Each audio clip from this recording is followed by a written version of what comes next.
So I've had my Kobo Libra Colour now for about 2 weeks, I would say, and I've used it pretty much every single day since I've got it. Not massive amounts of time each day, but I've used it every day. So I've had a chance to kind of have a play around with it and have a play around with some of the features, see what I like, what I don't like, that sort of thing. Now, what I thought I would do in this very first video is I would answer some of your initial questions that you sent across. So I put across my social media channels, okay, I've got a Kobo. I know many people have Kindles. If you were to try and jump across, what would your questions be? If you've not got an e-reader at all, what would your questions be? These sort of things. So I'm going to answer your questions in this video as to what the Kobo Libra Colour does well, what it doesn't do well, these sort of things, and how the transition was maybe for my Kindle as well. And then in a separate video, I'm going to do my initial kind of first impressions, and then I'll probably do a review. My initial first impressions I probably should have done before this video, but I thought I'd get your questions out of the way first because you asked them. So here we go.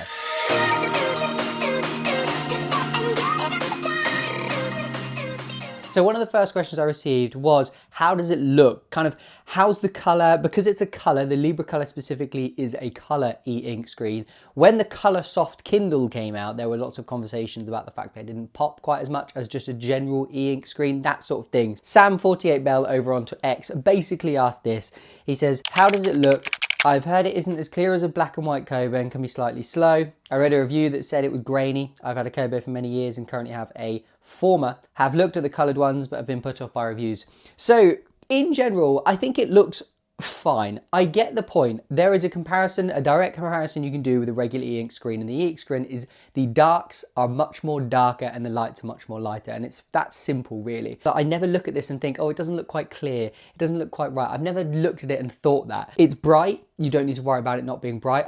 The thing with an e-ink screen is you never need it to be bright really, because it is fine in direct sunlight and that's the only time you'd ever need it to be bright. And it goes dim enough that I can be in a pitch black room with a baby, have it on dim and it'd be fine there. I will admit there are some front covers of some books that look a little bit washed out. For example, I tapped on Alice Feeney's book the other day to have a look at the front cover of her book and noticed that that wasn't overly bright and colourful in this. This is supposed to kind of be bright greens and blues and stuff like that. So it's not perfect there, but we're talking about a really, really advanced technology here. We're talking about e-ink. We're not talking about a digital display. This isn't an iPad. This isn't AMOLED. This isn't a TV or anything like this. This is some form of technology that basically allows the screen itself to refresh some sort of e-ink. I don't know. I'll put some sort of kind of text up here on Wikipedia as to what this is, but in general I don't think it's a problem. If you pick one up and you read it, you're never going to be like, oh my god, this is awful, I can't read it. There may be some times where you think that doesn't look great, but you've got to think about we're on the very, very early stages of e-ink. You've got to question whether you really need colour. Did I need the Colour Libra? I don't know. I got one because I was interested in it and because I saw a great deal on Vinted at the time, but up to you. I would say it's not affected me at all in terms of how it looks, and if you can find one on deal, and that's the positives of Kobo, is they're so much cheaper than Kindle, you can't really go wrong there. Okay, so the next question is, do they have their own version of Kindle Limited? And if so, what's the cost and what the book cost, this sort of stuff? So they do. They have Kobo Plus, which is the exact same thing as Kindle Unlimited. Now, there's probably some caveats in terms of how precise you are with how many books you can have and some things like this. But yes, you pay £8.99 a month, which I believe is cheaper now at the moment than Kindle Unlimited, because I think I just cancelled my Kindle Unlimited and that was £9.49. So it's a bit cheaper, 50p cheaper, and you get the same thing. You can pick as many books as you want. Whether the books you are choosing are as wide and as good maybe as the Kindle options, I don't know. One of the big things within Kindle Unlimited is often there is an exclusivity with Kindle Unlimited. So I think the general idea behind that is that if you are on Kindle Unlimited, you can't then be on Kobo, these sort of things. It's quite interesting. It's starting to limit. I had a conversation with an author the other day, keeping out on my socials about this one, who's decided to kind of get rid of Kindle Unlimited and decided to jump onto the Kobo. But there is a Kobo Plus. You can subscribe to it. Yes, they do have an alternative to Kindle Unlimited. So the next question is, where do you buy your books from, and do they have a dyslexic font? Which is very specific questions, 2 questions. You buy your books from the Kobo store, the exact same way you buy them from the Kindle store, as it were. I know Amazon is a bigger thing, so people kind of almost use Amazon as their shopping storefront these days. But if you're on the Kobo, you can do everything on the Kobo. You don't need to worry about going off somewhere and buying something elsewhere. There is a Discover tab at the bottom, and you can go here and you can have a look at the daily deal. Every single day there is a new deal. They have 99p deals, so you can check out all of those things here. You can go to the top picks and you can see what the top 50 read books at the moment are, which is often where you'll find your 99p deals.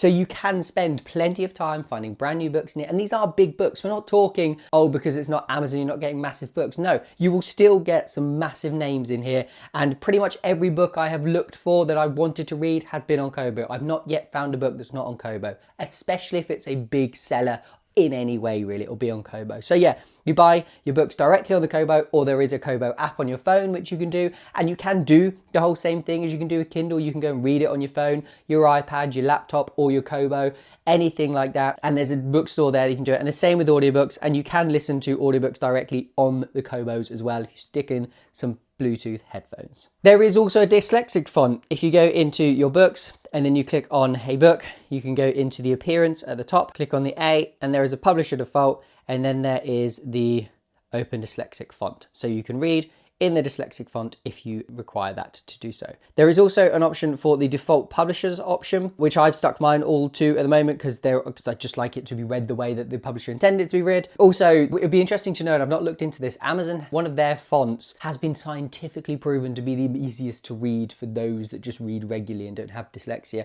So it'd be interesting to know if Kobo have done anything with like that with any of their fonts. Don't know yet, but yes, there is a dyslexic font. So the next question is an easy no. Can you link your Kindle Unlimited to it? No. Kobo is its own thing. Think how Amazon won't let you do any other sort of stores or anything else other than Amazon stuff. Kobo the same. You can do some other things in terms of libraries and stuff like that, which I'll talk about more in a second. But yeah, no, you cannot do your own Kindle Unlimited on here. So how does it get non-Kobo books onto the device? Now, I'm not 100% sure, and I've not really looked into this. There have been conversations about an app called Kobo Libra, where apparently you used to be able to download your Kindle books. If you had a laptop or a PC or anything like that, you could download your Kindle books into this app called Kobo Libra and then sync them into your Kobo. However, I think literally this year, Kindle and Amazon have done something where you're no longer able to do that. I don't know. I'll have a look more into it. If I find a way to do it, I will post a little video about how to do all of that. But at the moment, I think your options are basically the Kobo store, Overdrive, or it does sync with Instapaper,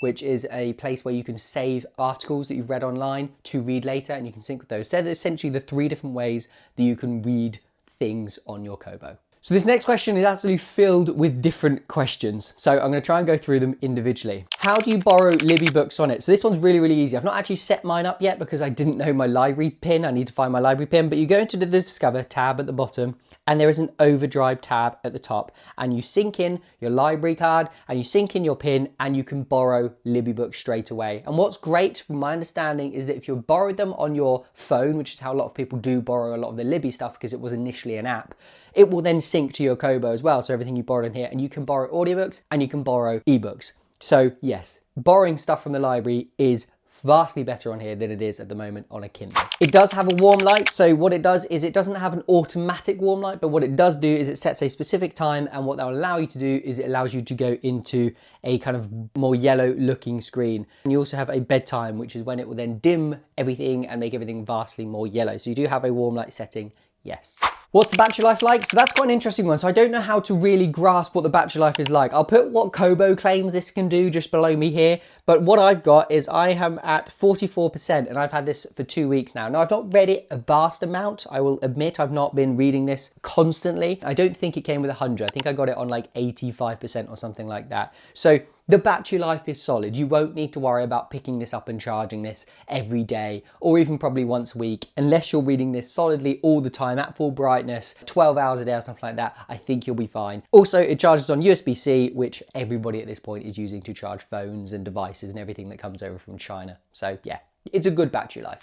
And then their final kind of question within their cluster of questions was, does the screen feel textured like the Coloursoft? Now, I've not used the Coloursoft. I'm not paying £290 for a coloured e-reader. But yes, it does feel textured. There is an element of this that does feel textured. I don't know if it would necessarily say it felt different to how my old Kindle felt. I don't think it feels like that at all. There is an element to the screen where it does feel like things look a bit textured. For example, the kind of colours aren't like a block colour. So for example, if I know a background of a book is like a block pink, like There's Not Another Bloody Murder, you may not be able to see this when you're watching it back, but I know, for example, that that is a block pink. But on here, it does look like kind of pixeled and dotted and that sort of thing. But it's that element of it feeling like an ink screen, and that's something we've got to think about. And I think The problem here is people are expecting this to look like an iPad or something like that, but it's a completely different screen technology. If you want it to look like an iPad, go and buy an iPad mini and use that, and then have to charge it once every 2 or 3 days, and it not have any kind of the benefits of being able to sit outside all the time, that sort of thing,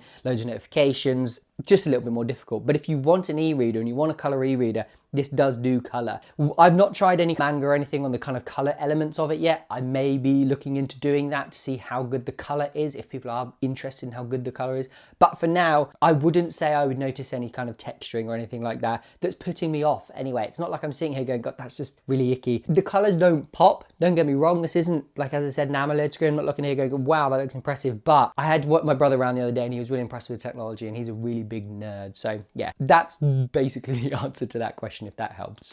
So there, the questions you have initially asked, and there are the answers that I have for you. I think some more questions have come along. Do feel free to answer some questions down below in the comments, and I will answer those as we go along, or ask them to me across any social media platforms. In general though, I'm very happy with my Kobo Libra Colour at the moment. As I said, I'm on 44%, so I won't be looking to charge this for like another week and a half or so. And I've read Frankenstein on it so far. I read some of the James Bond book. I'm reading Not Another Bloody Christmas, which I shouldn't have started yet, and that's a completely different story. And I'm also reading Beautiful Ugly by Alice Feeney, because it was a quick pickup after Forever and a Day. I've got loads of books I haven't spoken to you about yet, but you'll see them in my kind of November wrap up. Either way, I hope that's how I answered some of your questions. As I said, if you've got any more, ask me them wherever you want to ask me them. You can DM me them on socials or ask me in a general post, whatever. Either way, if you're new here, subscribe. If you're old here, like and comment down below. And I'll see you in the next video. Thank you for watching, and goodbye.